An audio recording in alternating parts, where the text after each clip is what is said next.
Assalamualaikum warahmatullahi wabarakatuh. Anak-anakku kelas 4 jenjang sekolah dasar. Hari ini kita akan mempelajari materi tentang gagasan pokok dan gagasan pendukung, serta kita akan mengenal indera pendengar pada manusia. Untuk materi selengkapnya, mari kita simak tayangan berikut ini. Assalamualaikum warahmatullahi wabarakatuh. Nama saya Indri Dwi Yolandasari, wali kelas 4 SD. Bagaimana kabar kalian hari ini? Semoga dalam keadaan sehat walafiat ya. Amin. Nah, sekarang kita akan mempelajari tema 1, subtema 2, pembelajaran 1 di kelas 4. Subtema 2 ini kita akan mempelajari tentang kebersamaan dalam keberagaman.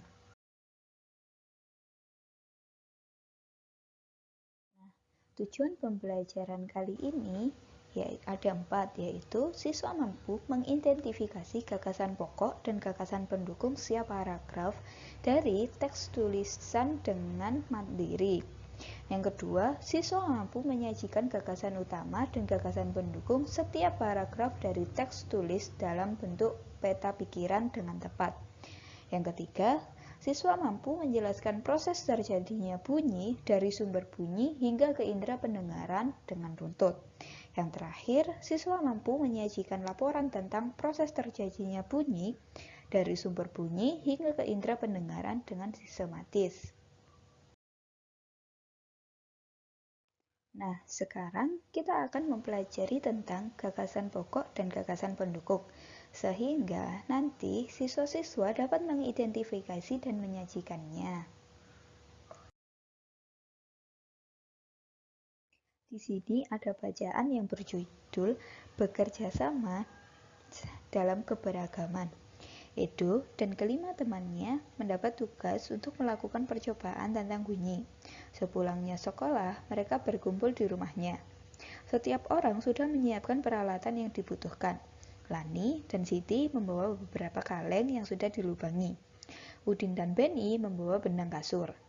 Mereka berkumpul di halaman depan rumah. Keenam sekawan siap bekerja sama melakukan percobaan.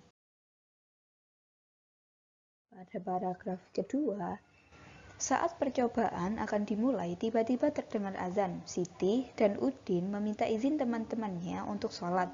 Teman-temannya mengizinkan mereka untuk melakukan ibadah. Edo meminjamkan ruang makannya untuk digunakan Siti dan Udin sholat.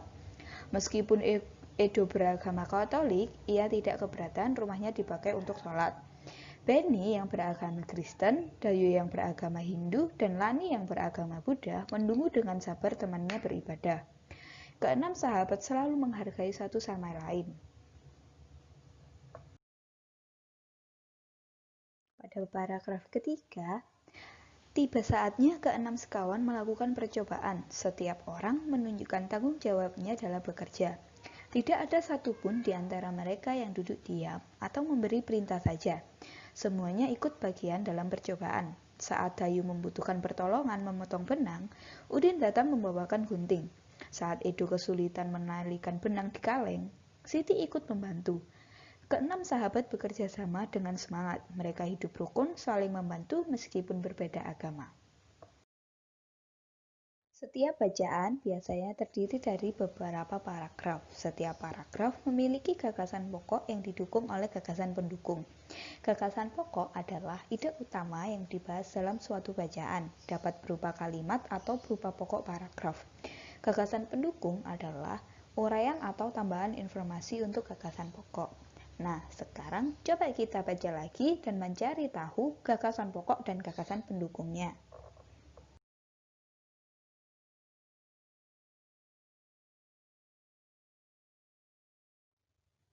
Kita lihat pada paragraf 1.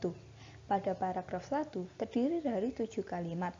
Nah, kita akan mencari tahu mana gagasan pokok dan mana yang gagasan pendukung. Jadi, Kalimat pertama itu gagasan pokok dan kalimat kedua sampai kalimat ketujuh itu gagasan pendukung.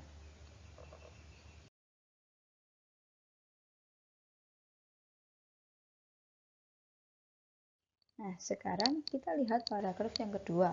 Juga terdiri dari 7 kalimat.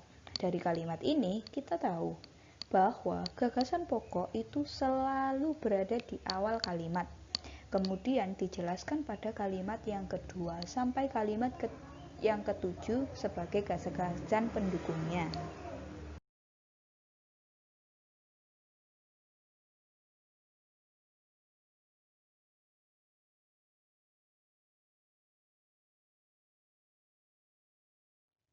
Nah, sekarang coba anak-anak yang mencari tahu mana yang gagasan utama dan mana yang gagasan pendukung. Sudah ketemu? Mari kita lihat jawabannya benar atau tidak. Hari ini kita akan belajar tentang bunyi dan indera pendengaran kita, yaitu telinga. Nah, ini adalah gambar kenampakan telinga kita sebagai indera pendengar. Berbagai macam bunyi bisa kita dengarkan sebab bunyi berasal dari benda yang bergetar. Kita wajib bersyukur kepada Tuhan karena menciptakan bentuk tubuh yang paling sempurna. Salah satunya kita diberi indera pendengar yaitu telinga kanan dan telinga kiri.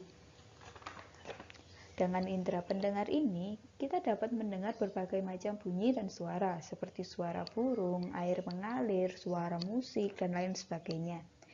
Apa saja sih fungsi dari indera pendengar? Yuk kita cari tahu sama-sama. Nah, ini adalah bagian-bagian organ telinga kita. Awalnya, telinga kita akan mendengar gelombang suara, lalu gelombang suara akan masuk ke dalam daun telinga. Kemudian masuk lagi ke saluran telinga. Dari saluran telinga akan menggetarkan gendang telinga, kemudian ke tulang pendengaran, terus ke rumah siput, lalu ke saraf pendengaran, dan berakhir ke otak. Beragam bunyi berasal dari benda yang bergetar. Getaran dari suatu benda akan mengakibatkan udara di sekitarnya bergetar. Getaran tersebut menimbulkan gelombang bunyi di udara. Benda-benda yang bergetar dan menghasilkan bunyi disebut sumber bunyi. Bunyi kemudian merambat melalui udara, ditangkap oleh telinga kita. Getaran bunyi mengenai gendang telinga yang berupa selembar kulit tipis. Getaran dari gendang telinga menjadi lebih besar di telinga bagian tengah dan diteruskan oleh saraf pendengar menuju otak yang kemudian menerjemahkan jenis dari bunyi tersebut. Jadi, anak-anak sudah paham ya bagaimana proses bunyi yang kita dengar selama ini.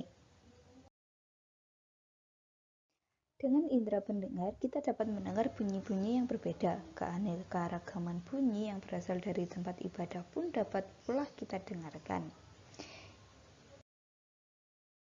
Sekian materi kali ini, semoga bermanfaat untuk anak-anak sekalian. Terima kasih. Wassalamualaikum warahmatullahi wabarakatuh.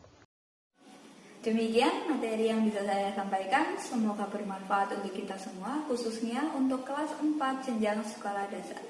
Tetap semangat, jaga kesehatan, selalu berdoa. Wassalamualaikum warahmatullahi wabarakatuh.